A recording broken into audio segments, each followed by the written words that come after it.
Thanks for checking out our 3:11 analysis for Gulfstream Park. It's going to be interesting to see how some of the stats, especially for first-time claimers and first-time starters, hold up in the light of recent events. It's going to be an interesting few weeks for sure. For now, I'll consider those who are not scratched as valid stats, and I'll work off of that assumption that those who were not indicted are in fact doing things the right way. Look back at Sunday. Out of 11 races, we had 3 top choice winners and 3 second choice winners, capping off a pretty decent week as far as top choice winner percent goes, as well as top 3 winner percent. In race 1, we get maiden claimers going 5.5 on the dirt. Number 5, Storm the Bridge, is a first-timer for Rohan Crichton, who was 31% with debut maiden claimers. Should be ready to fire today. Number 11, Mozano, cut back a little bit today, should help considering the early speed ability, and Sweeney's having a pretty nice meet. Number 6, Alaskan, first off the claim for Zerpa, 31%, has been through a couple of barns and tried turf, dirt, routes, and sprints, has some talent, and could break through today. Race 2 is a turf dash, one of my favorite types of races here at Gulfstream. Number 3, Nono Nina, is a first-time starter for Christophe Clement.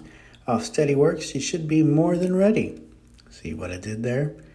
Number 6, Bucky's Drama, has shown the most of those who have raced, but is stepping up a little here in this race, and we'll see how that compares to the ones who have not run.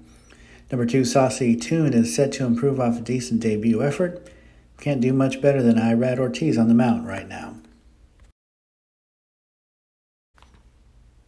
In race number 3, a name we can all relate to, number 6, Bad Beat Brian, is off of bullet work off of the maiden win.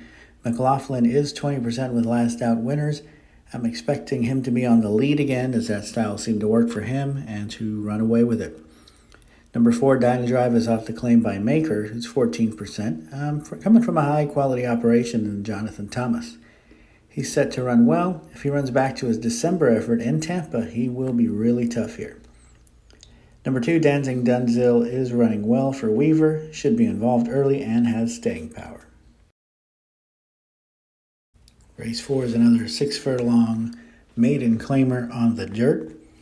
Number 6, Cozy Dreams, is dropping in class for Becker, is 23% on that angle, and is also coming off the layoff, which is a 20% angle for Becker. He has had bi-weekly workouts since January, and that should be pretty helpful here. Should see a nice improvement. Number 5, Princess Avril, is a first-time starter for Barboza, who's 21% with debut maiden claimers. And number 3, Irish Thunder, has finished in the money 5 out of 9 times. Should be in the mix today. Maybe could finally get that maiden victory. The 5th, we have maiden claimers going a mile on turf. This is the 4th maiden race out of 5 races today. Number 6, Bebo, has raced well enough to have earned a victory at this point, but just hasn't. Will be involved early again today. I don't think he'll be pushed too hard, setting him up for the win. Number 4, Sir Chubby, responded well to the drop-in class last out. Should build off of that effort today. Number 3, The North Remembers Win, ran second to a next out winner last out and has worked steady since. Should be a factor here today. Race number 6 looks pretty much like a 2-horse race to me. Number 1, Samoa, should be able to use early speed to get ahead and control the race. Number 3, Looking for More, will be looking for the number 1 to tire so she can pass by, but that may be a tall order here in the 6th.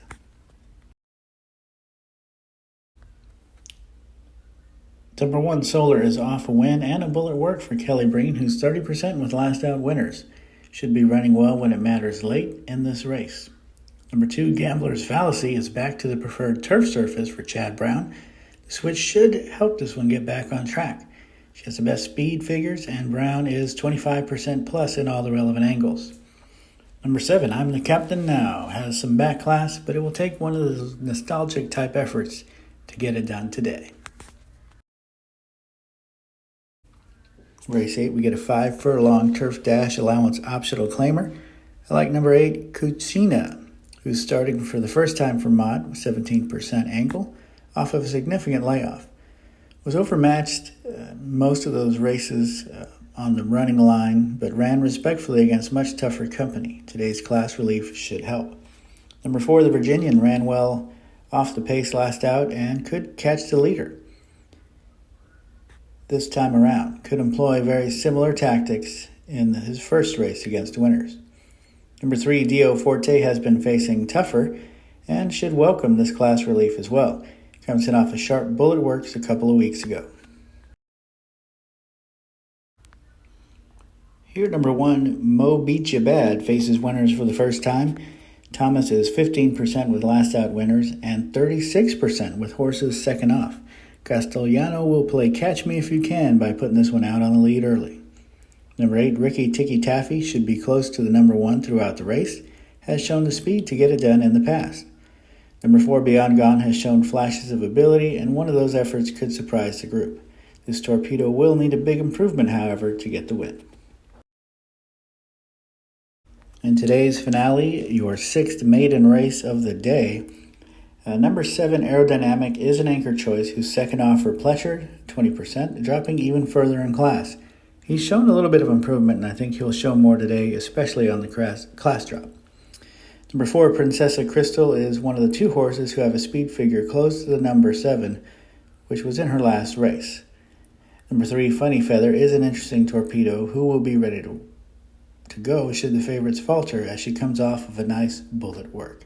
It's going to be tough to catch the 7 here, but definitely is possible in this level of race. Good luck today at Gulfstream. Hope you catch some winners.